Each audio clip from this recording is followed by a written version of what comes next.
Welcome to is it the 13th episode of QWR Nature News. Today we want to talk about our bearded dragons. So meet the family. We got 6 in here. They're being so good right now. So I'm going to put them down so they can roam free for a minute while I talk more about bearded dragons. Okay, so I'm going to grab this guy because, all right, so bearded dragons really live up to their name. Like the mythical dragon, these guys have a spiny armor of reptilian scales, including a spiky beard underneath their chin that can change color or even puff out depending on their mood. So this is a male bearded dragon, and their spikes are more pronounced. And he is super excited to be out here today, and that's why he's got this amazing coloration underneath his chin right now. So there are 8 species of bearded dragons that are recognized today. The most common one is the central bearded dragon, Pogona viticeps. And that's the one that's most commonly found as a pet. And bearded dragons are actually one of the most popular pet reptiles. So let's see, they live about 4 to 10 years on average, and they can grow from about 18 to 22 inches from the tip of their nose to the tip of their tail. So let's see. Australia actually, so they're native to Australia, and actually in the 1960s, Australia banned the export of wild bearded dragons to protect their native populations. And we can still get them as pets in the United States today because they have been bred here for decades, dozens and dozens of years already. So that's something important to think about when you are looking into getting a new pet, whether it's a snake or a reptile or an amphibian or even a different type of cat. Always do your research and make sure that you're going to be getting them in a sustainable way, and that we always want to make sure we're not contributing to any kind of illegal trade in wildlife because it's so important to protect our native populations. So they're native to Australia, and these guys are reptiles, so they prefer really dry, arid areas like deserts, subtropical woodlands, savannas, and scrubby desert. And they are really dependent on warm weather.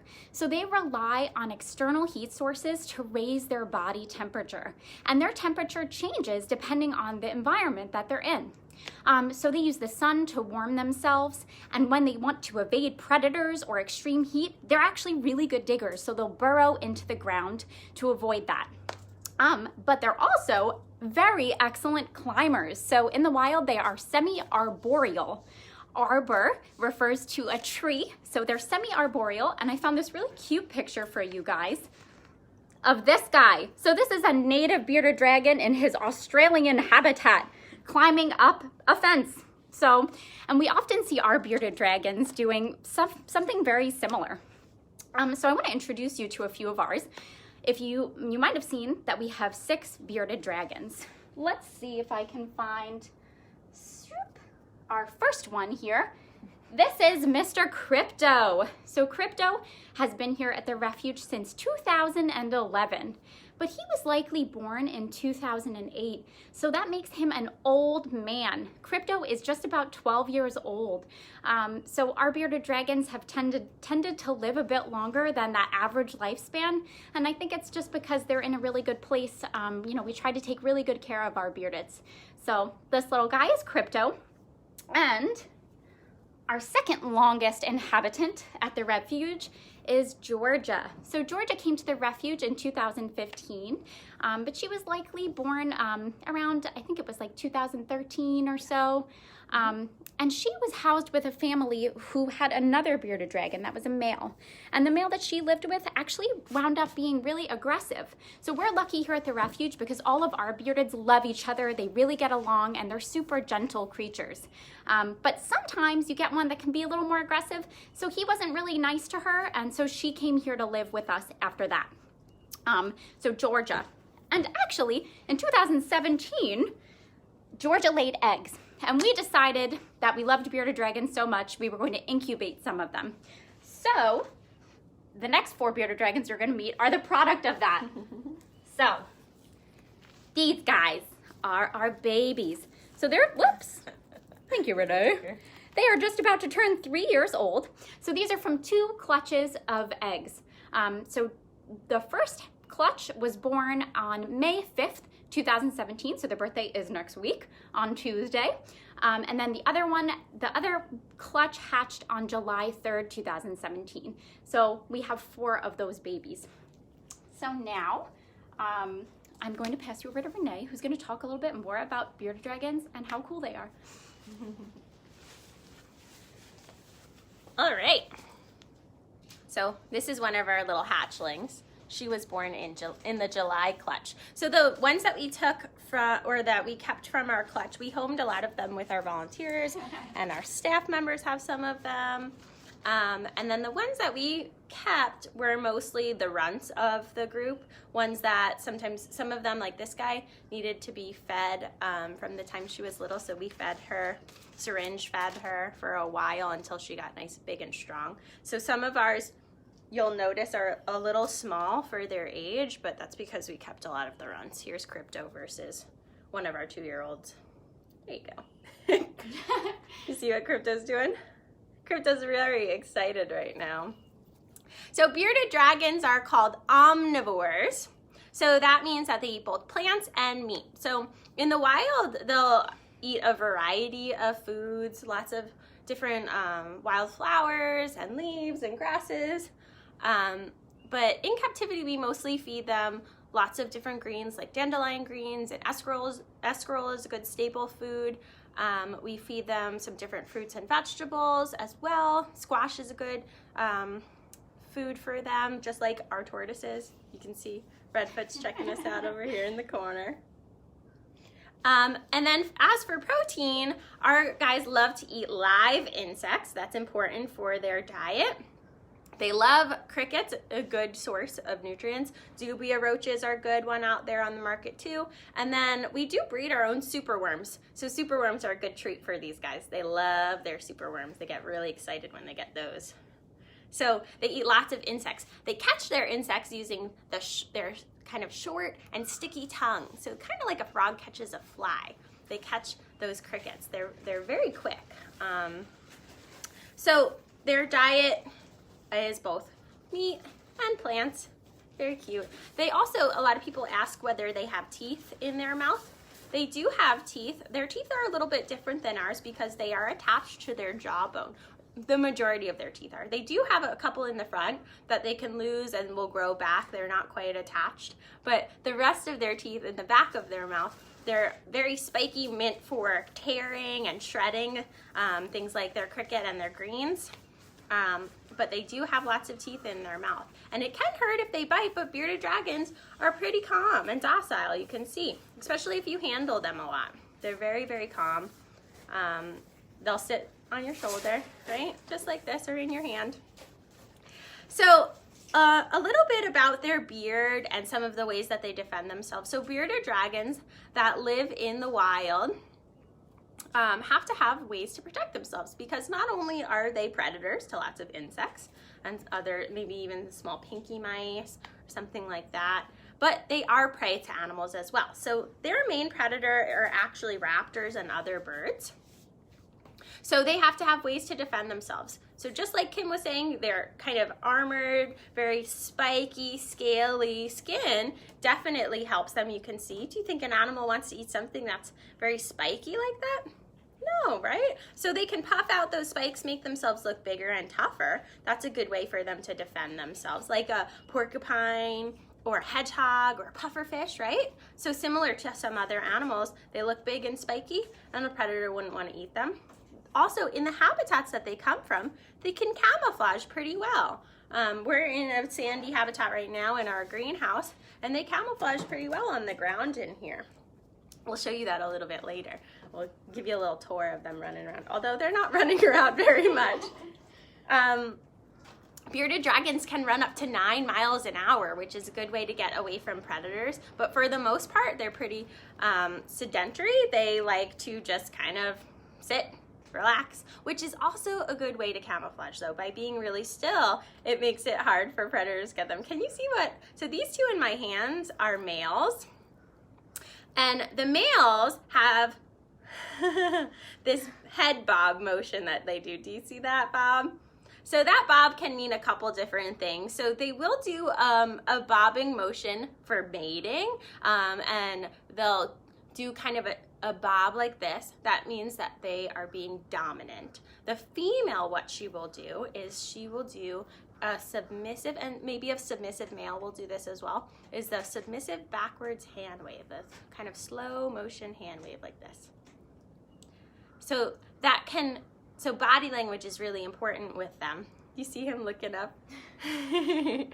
So these guys will show in their body language kind of how they're feeling. So if they are feeling threatened to or feeling a little territorial, what you'll see, I actually have a picture of this, is the males will kind of puff out that beard, make them really big, puff out the beard, puff out the spikes. They'll darken their beard. Their beard can change colors. Usually it changes like a jet black.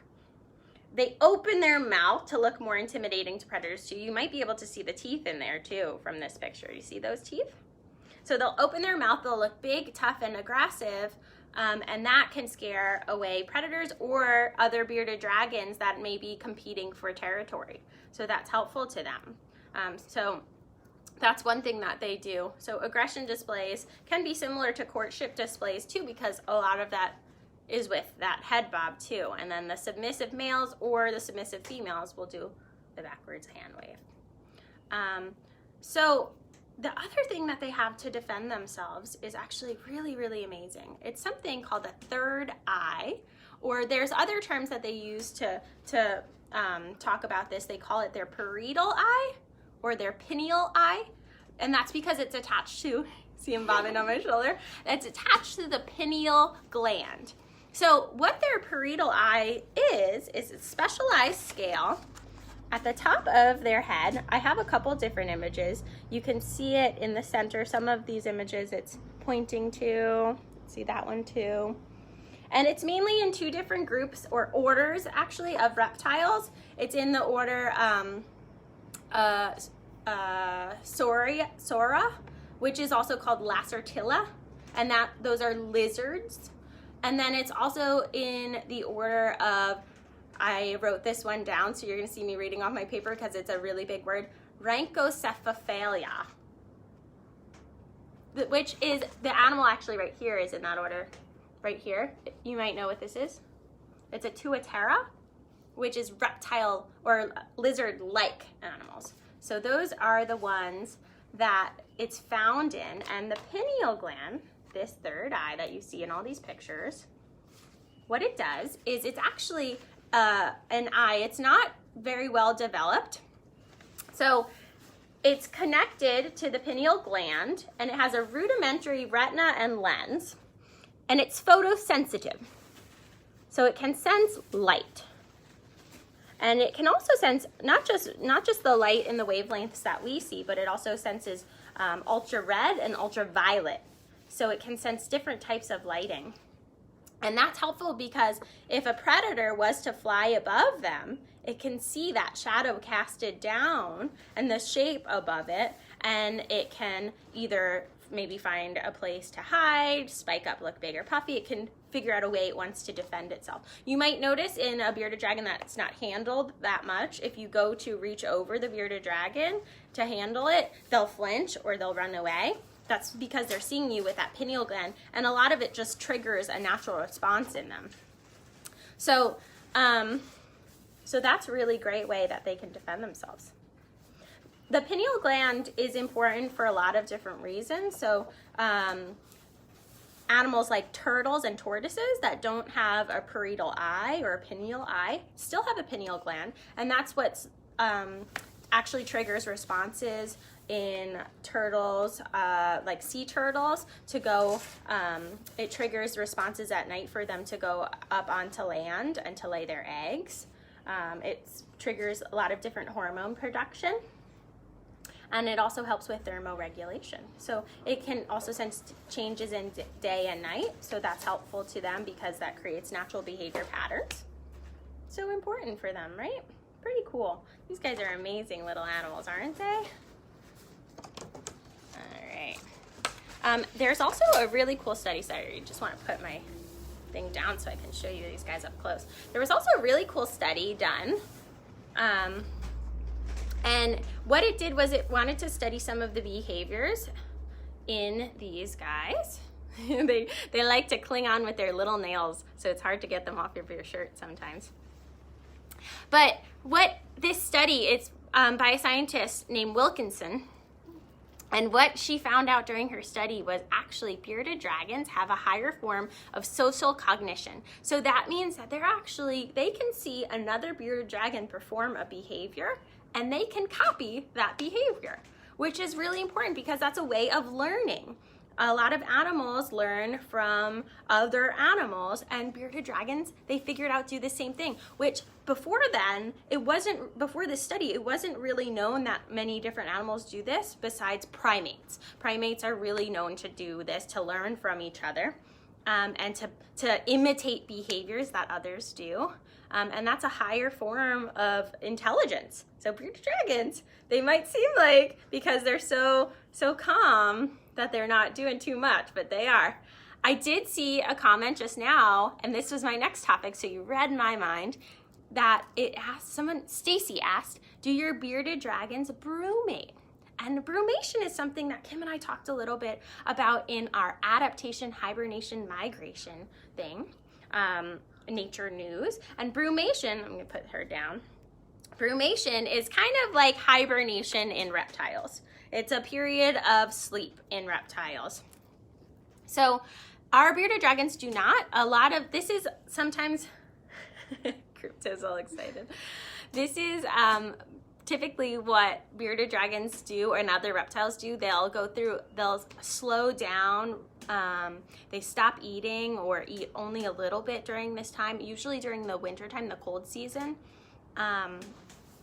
And they won't be very active, so their behaviors will change. This is the brumation period. Ours don't really go through a brumation. We keep their tank pretty steady temperature all year long. Sometimes they can still sense changes in the daylight, nightlight cycles from all of our windows and things, so their behavior will change a little bit, but not too much. Ours don't really change that much. They don't really go through a natural brumation like they would in the wild.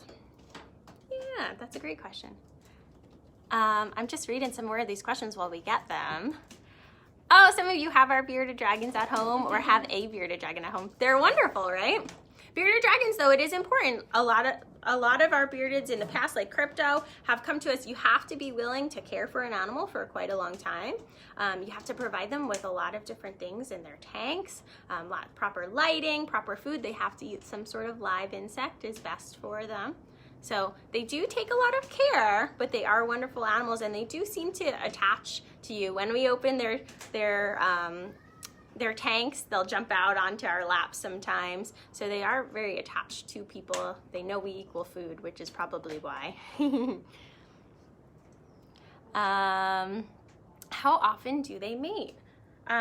That's a great question. A good segue for Kim's next session. So Kim's going to talk a little bit about breeding. Okay, so this is one of our female bearded dragons. She's one of the young ones, so just about 3. So bearded dragons, they do mate pretty frequently, especially if they are in a place where the temperature is constant all year round, like if they're kept as pets. But female bearded dragons typically only lay up to 5 clutches a year of eggs, but we haven't seen ours lay that many. Maybe, what do you think? Georgia might have laid that many occasionally, but now that she's older, she doesn't. Lays less a little bit. Maybe each one lays around 2 on average. So this female bearded dragon is actually about to lay eggs. So sometimes it can be kind of hard to tell, but she does have a very full belly right now, as you can see here. So, and bearded dragons are pretty cool. So when they lay their eggs, the temperature of the egg when they're incubating can actually influence what sex the bearded dragon is going to come out to be. So a male bearded dragon, for instance, if the temperature during embryo incubation is unusually hot, can actually hatch as a female. And so this is something to think about because this actually happens with a number of species of reptiles. And when climate change happens, as climate change happens and climate warms, it can really change, the way a species reproduces over time, and it can affect their populations in the long term. If, for instance, all of one clutch of eggs now hatches as females instead of some being male and some being female. So that is something that we should all consider when we think about climate change. So this little girly is gonna lay eggs soon. And we only hatched eggs here that one time. So we don't plan to hatch any more of her eggs, or we've never hatched any of hers, we hatched Georgia's. But so when they lay eggs in the wild, they lay about 15 to 35 eggs. I'm gonna put her down. And I have a photo of what they look like. So they'll lay about 15 to 35 eggs. And when they mate, it takes about 4 to 6 weeks for them to lay. And their eggs are really small. So here's a photo of when we incubated our eggs. So in the wild, what the mom will do is search for a suitable area to bury her eggs. So they'll bury them in sand, and then a good place for them to be buried and then to hatch successfully. So if you're breeding them like we did in captivity, you have to actually remove the eggs from the tank and incubate them. So we had to recreate the optimal environment for the eggs. So that means we had to control not only the temperature, but also the humidity of the eggs. And that's why we had those 2 little gauges over there. So this is something we checked multiple times a day, adding water, making sure the temperature was right. Because if it's wrong, if it's too cold, they won't hatch at all. Or if it's too hot, like I said, they might not hatch either, or they might be all females. So it is something you need to pay attention to. And then the eggs take about 50 to 90 days to hatch. So we were checking quite often. So this is our female, and I think that's all we have to say about breeding. But we don't really recommend hatching bearded dragon eggs. We did it here, but often you get too many. So if you were doing it on your own. So any questions about bearded dragons or any of the bearded dragons we have here, we'll give you a little tour and let you watch them run around. They're super cute. So where's Georgia? Here's the mommy. Here's our mommy girl, Georgia. She's a sweetie. She's one of our most active bearded dragons. And actually, I think when we walk by her tank, you can see her. You might see her right now. I think she's looking at herself. So she's very, very, very smart. Oh, I see one of, somebody is commenting that their female just laid eggs. And that was one of the ones we hatched here. So that makes sense because our females did just start laying recently. So very cool. I'm going to take you off and I'll show you Renee with all her babies. Yeah. All right. So ours actually really get along. When ours hatched, we did house the young ones, the babies, away from their parents because they were very, very small. Kim showed you a picture of them, only about the length of our pinkies. So the mom and dad, Georgia and Crypto, would definitely see them as food or prey. So we did have to house them separately than Georgia and Crypto until they were large enough. And then when we did finally introduce them together, we've had questions about this too. The males can be very territorial and they can fight. They can even be aggressive to females like you see with Georgia. So what we did was we kind of, over a long period of time, over a couple weeks, we just did small, short introductions where we watched them and watched their behaviors in a bigger room. So we let them have a lot of space, and we let them just kind of interact together while we watched their behaviors. So all of our males and females from the clutch were really used to each other, so we didn't have any problems having the males together. But Georgia,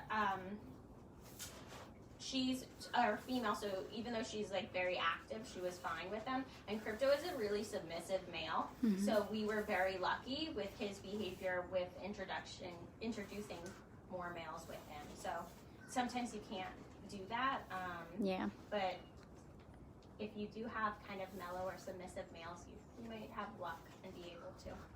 We have one question from Gail, who wants to know how you can tell a male from a female. Oh, okay, so it's very tricky. It's not the easiest. Originally, when we had thought that when they were younger, when we were trying to house and give our volunteers and our staff members and everyone the young hatchlings, we were trying to make sure that we wouldn't have all males. But as you can see, we have lots of males in our hatchling. These are all 3 males right here. So it's really difficult, but some of the differences, let's see if he'll come away from me. I want to just see one that's very, all right. So one of the differences is that the males have these femoral pores. The females have them as well, but they're not as, they don't stand out as much. Can you see those in the camera, Kim? Yeah, I think you can. So these pores right here in a female, I'll show you Georgia. They don't stand out quite as much. You can see, you can't really see Georgia. They're pretty small on her. The other thing is, if you bend their tail just very gently backwards, the female will have kind of a bump or a protrusion right here. And the males will have 2 protrusions instead and a dip in the center. Okay. But they're kind of subtle differences. Sometimes they say the shape of the head. I can't really tell too much by the shape of the head on ours. Like you could see, these 2 have pretty similar shape on their head.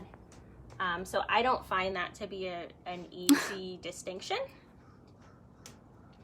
But I don't think any of them are super easy distinction. So no. To the vet, easiest way to tell male versus female, or behaviorally, you can really tell. Our females only very occasionally, if they're really excited, will bob. It's not something that we ever really, and our males, Georgia right now is actually, she's got her beard out a lot, but our males most frequently will have really dark beards. They bob all the time. Georgia's a little excited today, so because she's in a different habitat than normal. Georgia. So you can see her beard is a little bit darker than normal, but our females really rarely will get like that, whereas our males all the time, they'll be dark. We had one more question about so flat right now. Crypto. You look very pancakey. He's soaking up the sun. He is. One more question about their first batch of eggs that they lay. So they might not lay that many. Like even a regular, a mature bearded dragon can lay 15 to 35. But and then a lot of the time, the first clutch that they laid, like the first clutch that our female, this one laid. So this will be, I think, her 2nd or 3rd clutch that she's laid. It might be more successful, but a lot of the time, the eggs are not really viable. I think, Kim, is your picture of your eggs over there? Oh, yes. Because I think there was one in that. Oh, yeah. So we can point this out. So it's the one that's second from the top on the left. And it's kind of yellowed and it's skinnier than all the other ones. So this was a few weeks in, I think. And you can tell that it's just not going, it doesn't have anything, developing inside of it. So these were our eggs. So a lot of the time in their first clutch, they're not going to, you might not get any viable eggs. And that's kind of common. They might be shriveled up right away or hard when they lay them. And then usually by the 2nd clutch, you'll at least have more successful. Yeah. Very cool. I think that might be it. Hello. So this is how they are super smart and curious. But like you can see, we just put them down here, and that's as far as they've gone. Yeah. So they don't move around too much, especially Nope. This is kind of an unusual spot. They've never been in our greenhouse before. So special treat just for today, QWR Nature News. And Redfoot's been curious with them. We do have a really cute little video, or I think we might have a picture. Which we'll post of our bearded dragons licking Redfoot. It's very cute. Redfoot is a gentle soul. Mm-hmm. Well, I think that's all the questions that we have for now. Thank you guys so much for joining us. Say goodbye to Renee. Bye. Say goodbye to the family. Bye, guys. Aw, waving all on his own. Well, thank you so much for watching. Join us next Tuesday. Bye.